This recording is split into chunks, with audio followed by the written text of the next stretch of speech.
It is rather a tense morning here at Nessuit Trading Center, and we have arrived in the wake of a night where 3 people are confirmed to have died, and also several houses have been torched, and more than 400 families have been displaced in a conflict that is deemed rather speculatively that is a spillover of the ongoing conflict in the Mau forest. Remember, the Mau complex stretches over into Nakuru County, and here we also have the OGX, who are known to be inhabitants of this forest. But this is a conflict that was not anticipated. But here at Nessuit, as I said earlier, the situation is rather tense, and you can see people are sitting at the shopping center. Ordinarily, this would be a busy day because there are a lot of farming activities going on in this area. We have maize in the field, and we have farmers, we have shops that should have been open by this now, but you know, people are sitting along the road, and also the police presence is very visible. We have one of the lorries that has been stationed here since this incident occurred, and we understand it is something that happened from 11 p.m. since last night. We've also seen motorcycles carrying people, and even right now you'll see on your screen one motorcycle carrying furniture, and just to show you that people are moving out of the center of this conflict. And we have seen also children who are also among those affected, and we do not really know what was the trigger, but it is anticipated. It is a conflict about land, and that conflict also so far has left injured. These people are in hospital right now, and the families are seeking shelter at a school on the other side of the valley. A place you have to also go through the river, and we will be heading there later on. But this is where the network reception is rather good right now, and there's a tenseness as you approach this area that shows you that there's still an air of uncertainty. But I am also going to be speaking to one of the residents here who's going to give us maybe a first-hand witness or an eyewitness account of what really happened last night, and he is just joining me on set briefly, and we do expect that maybe he's going to give us a perspective on what really happened. Mzee, karibu sana, unaweza simama hapo, utatueleza tu majina yako na unieleze tu jinsi hii vita ilivyoanza na kama sahi ni nini imeendelea kulingana na hali hii hapa. Okay, kwa majina yangu ni Jackson K. Kumare, na mkazi wa Nessuit na indigenous wa Mau. Kwa kifupi, lile ama chanzo haswa kabisa ni mambo ya Mau eviction. Hiyo ndio zaidi ambayo imeleta shida. Jambo lingine ni wizi wa ng'ombe. Yes. Tueleze maybe jana mlikuwa wapi, na wewe kama umeathiriwa sana ama nyumba yako imeweza kuharibiwa ama umeweza kuathiriwa familia yako na hilo vita ambayo ilitokea jana, na kulifanyika vipi ambapo watu 3 wanasemekana wamekufa kufikia sasa na wengine wameweza kuumia? Okay, kwa jana mimi mwenyewe nilikuwa eneo hili la town ya nyumbani, na punde tu kuna wazee wa amani walikuwa wakizunguka wakijaribu kufanya mikutano ili labda warejeshe ile amani, lakini wapo wale ambao walikuwa wakikubali na wengine hawakuwa wakikubali, na ghafla bin fu mahali ambapo wazee walikuwa wameketi ili labda wajaribu leta ile suluhu kidogo, watu wa vita wakakuja. Ilikuwa mwendo wa saa ngapi? Ilikuwa mwendo wa kitu saa 5 saa 6 hapo hivyo. Ilikuwa saa 5 saa 6 hapo hivyo. Mchana.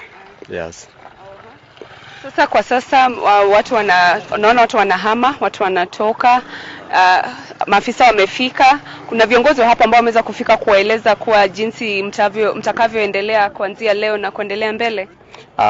Mpaka sasa hivi ndio watu wanahama kwa sababu ya ile kuhofia hali ya usalama, na serikali waliingia leo usiku wa leo na wakajaribu wakapiga doria pembe zote, lakini kukatulia.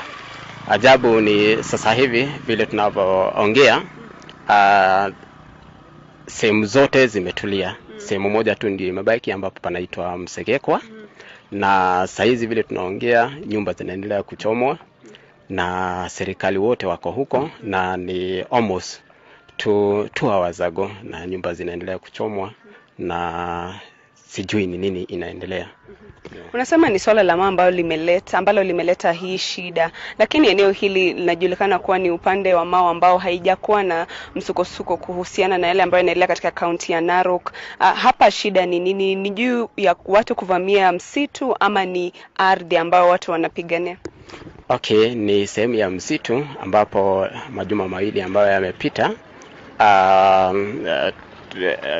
machifu wa huku Nessuit walienda kwenye pembeni huko mahali ambapo watu wamepitiliza, wakaingia kwenye msitu kuwapa ile notice. So wengine wakatoka, wengine ni kawaida wanajaribu wanaona ugumu labda wa kutoka. So nafikiri hayo yakaleta labda yale machungu pia na mambo ya wizi wa ng'ombe.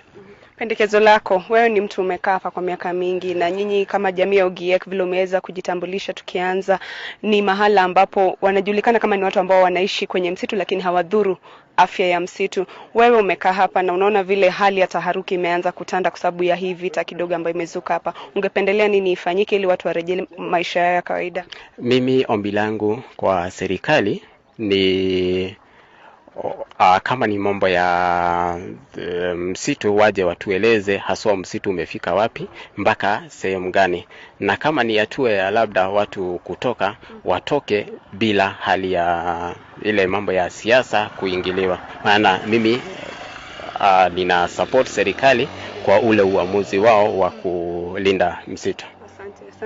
We're just going to pan the camera right now to just show you what's going up that road, and that's where along that road uphill is where some of those houses have been burnt, and you can see women walking down the road carrying their children on their backs, and also there's one woman carrying a child also on her back, and she also has a sack on her head, and they're walking away from a place where when you're approaching Nessuit Center, you can see above the hill that there are plumes of smoke coming out of that area, and that's the direction of where some of the houses have been burned. That, I can tell you, Olive, security presence is here, but you can really sense it. You don't need to be told that you are approaching a sensitive area, and more people are moving out of that area on motorbikes, and there's a sense of desperation. I also forgot to mention that 8 schools have been shut down as of now, and we do hope that the situation will be arrested. According to this eyewitness, it is something that is stemming off from the Mau evictions on the other side of this Mau complex that stretches all the way to Nakuru County, and here is where the Ogieks the Ogiek community live. Remember, the Ogieks did win a landmark case that was in the East African Court on African People's Rights in Arusha some 2 years ago, where they had petitioned the government to allow them to go back to the forest, and this is part of the area they inhabit. But now you can see what is happening on the other side of the Mau is also spilling over to this side, and they are also being directly affected as much as they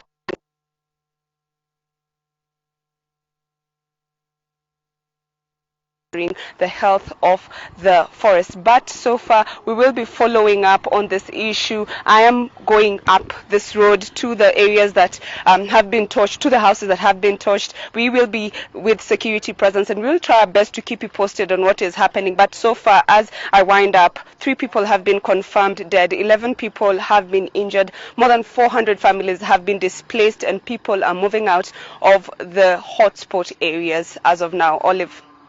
Thank you, Brygettes, for that update. Brygettes speaking to us from Molo. They are giving us the latest on that conflict that left 3 people dead in clashes. And the clashes were between 2 communities, that is the Ogiek and the Kipsigis. But she says security forces are on the ground, although people afraid for their safety are evacuating the area.